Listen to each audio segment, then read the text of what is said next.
Hi guys! For today's video, I will show you how to make a bag like this. It has a front and back pocket. It also has an inside pocket with zipper. You can carry it as a sling bag, a handbag, or a shoulder bag. So if you want to learn how to make this one, just keep on watching.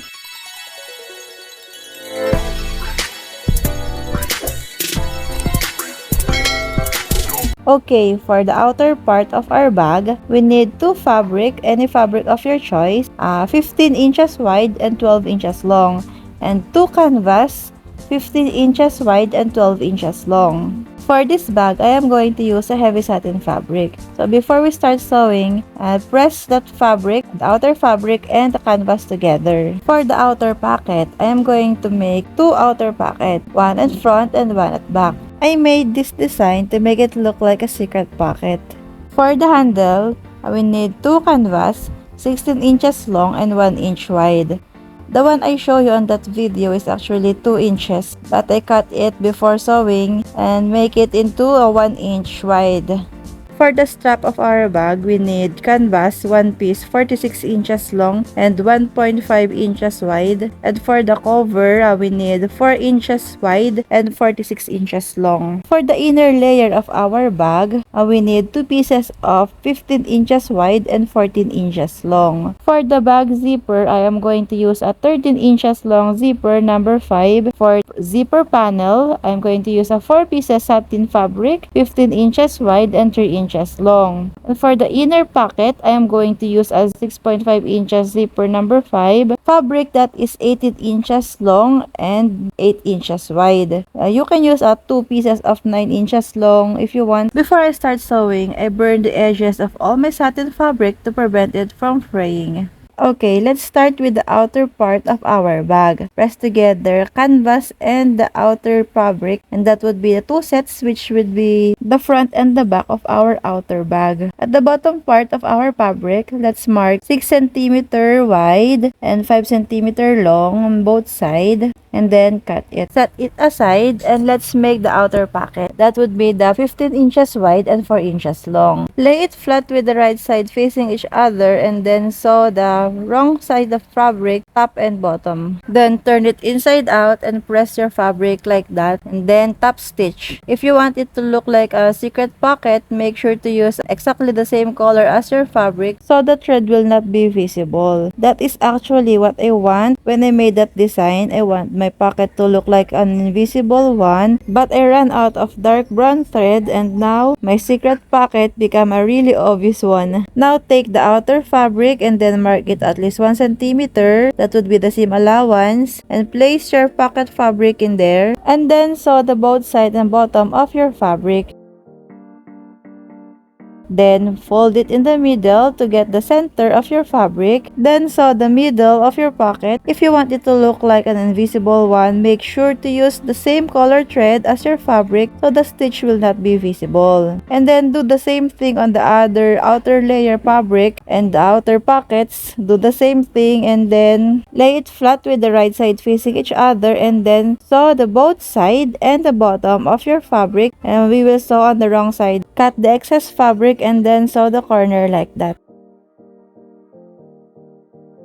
Then turn it inside out and set it aside. Now to make the inner pocket, the first thing you need to do is get the inner fabric, the one where you want to attach your pocket, and then mark it in the middle. Then get the inner pocket fabric and mark the middle, and also mark 4 cm from top. That would be the allowance for our zipper. And then mark another ½ inch from the line, and then we will give at least 5 cm allowance on both sides since we are using a 6.5 inches zipper, so there will be enough allowance for the zipper and the seam. Then mark another line in the middle. That would be the opening of our zipper. That is where we will cut our fabric, and just mark a small triangle at both ends, and then we will attach it to our inner layer fabric. In this one, I am going to use the wrong side of my fabric as my right side. Mark the middle and then mark at least 2 inches from the top, and then we will attach the pocket fabric and sew the rectangle we draw for our zipper. Then cut the middle line as well as the both sides of triangle. If you are using a satin fabric, don't forget to burn the edges where you cut. And then turn it inside out like that and press it. And then we will attach the zipper and sew all the corners like that, and then we will close all the edges of our pocket. And there you have it. Make sure to double check all the sides of your pocket to make sure that there is no opening left in there.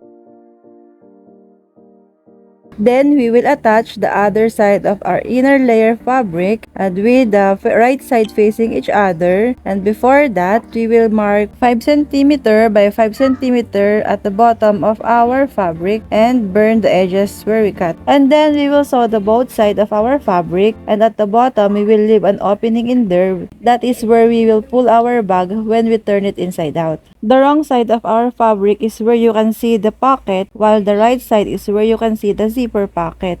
After sewing the both side of our fabric, sew the corners like that, and then we will cut it. And then for the bag handle, just sew it like that. You can actually make the handle cover bigger so you can have a more seam allowance, or you can make that canvas smaller depending on how you like it. And then fold it lengthwise and mark 2 inches on both ends of our handle, and then we will sew it straight. Just make sure to lock the beginning and the end of your stitch and leave that 2 inches allowance on both ends. Do the same thing on the other handle. For the bag strap, you can either fold it lengthwise and then sew the side and turn it inside out to make it a tube and insert the inner, which is the canvas, or you can sew it together with the canvas. So when you turn it inside out, the canvas is already there. And then top stitch the both side of the strap like that.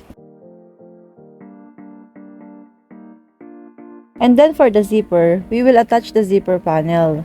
Just mark the both ends of our panel, 1 cm wide and 3 cm long.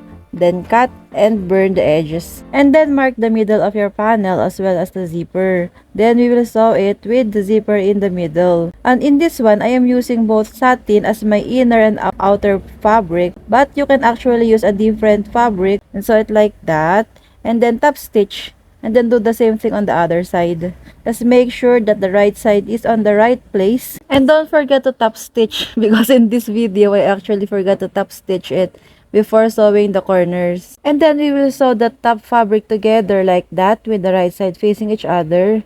Just sew the corners and do the same thing on the other side.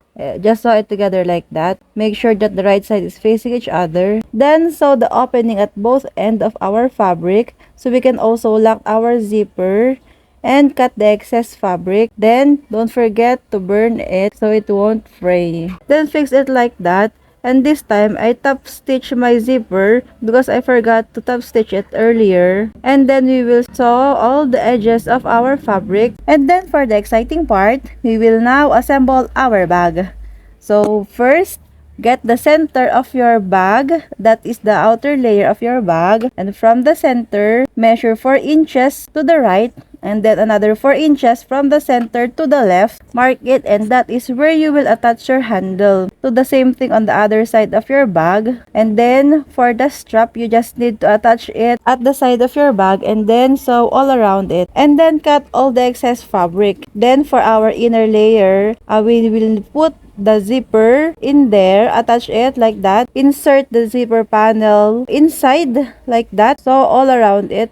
Just make sure that the zipper is on the right side while we are sewing on the wrong side of our inner layer fabric, the inner layer of our bag. And then open the zipper, fully open the zipper and insert your outer layer bag. And then we will sew all around it to lock the outer layer and to connect the outer layer and the inner layer of your bag. Just make sure that the both side of your inner and outer layer bag is at the same place. Then sew all around it and then cut all the excess fabric, and it will look like that. And then we will turn it inside out, but just pull it gently or carefully at the opening, and then there you have it. And all you have to do is top stitch and close the opening on your inner layer fabric. And then there you have it. Thank you for watching. I hope you learned something from me. And please forgive my grammar and accent because English is not my first language.